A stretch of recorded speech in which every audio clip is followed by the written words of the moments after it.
The cave of gold, two companions. The cave mouth yawned before us like the throat of a giant beast, darkness pouring out like smoke. Yet still we stood there, hearts pounding because the thought of gold inside was heavier than fear. It was just the two of us, carrying sacks, tools, and fragile courage. And we both knew our families waited far away, hoping that this madness would feed them. You carried the lantern, its weak flame trembling with every breath of wind, while I followed close behind, holding the pickaxe so tightly my knuckles turned white. The air grew colder the deeper we stepped, damp stone dripping water that echoed like warning bells.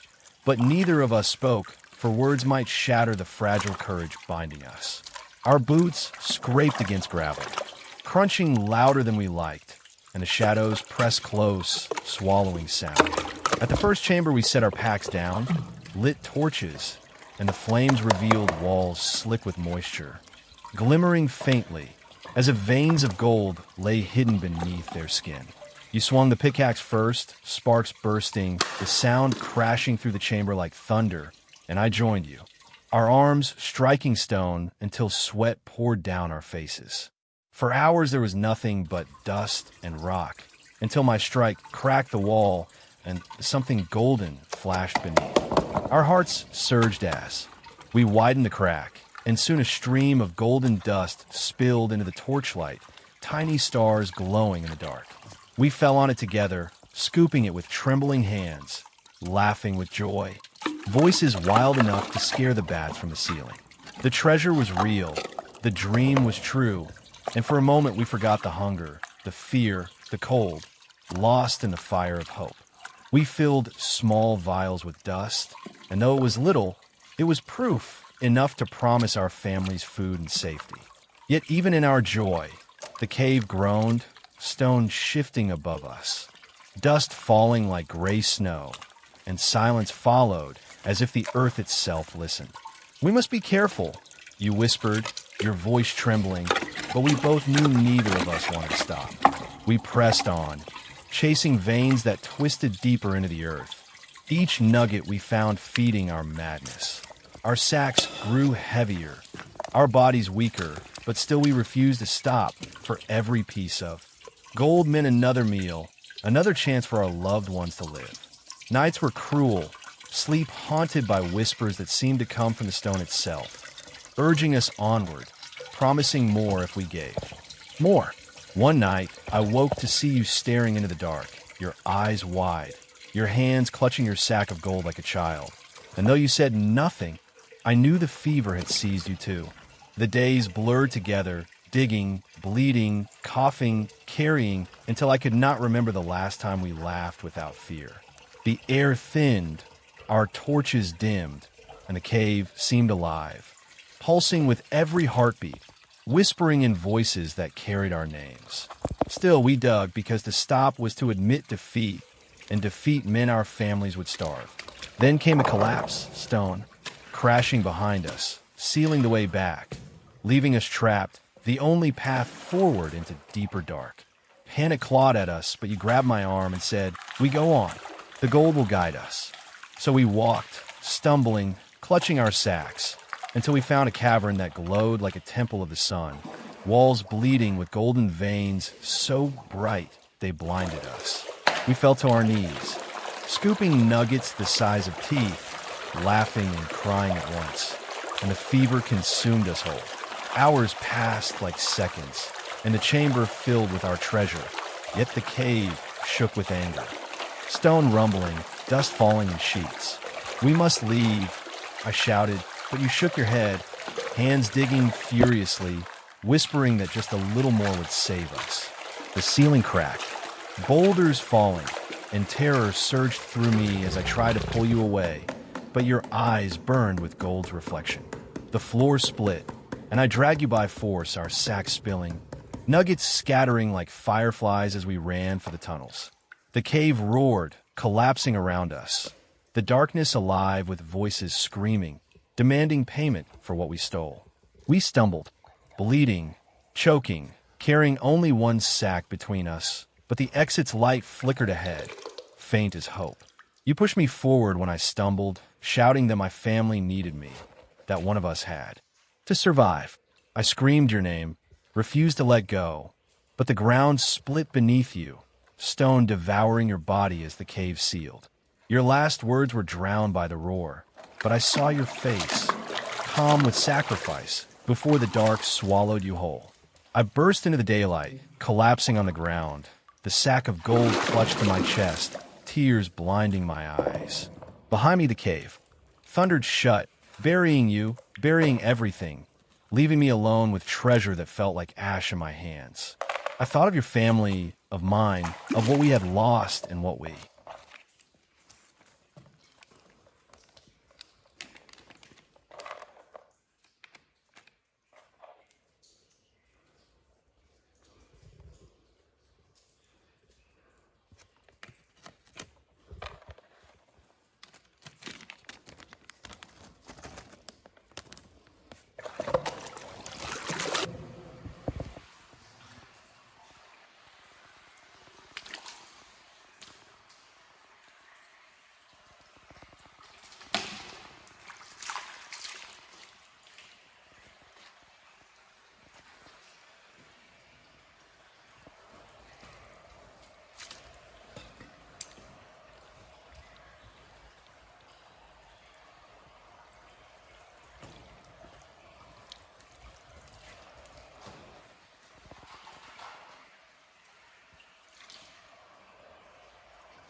Cool.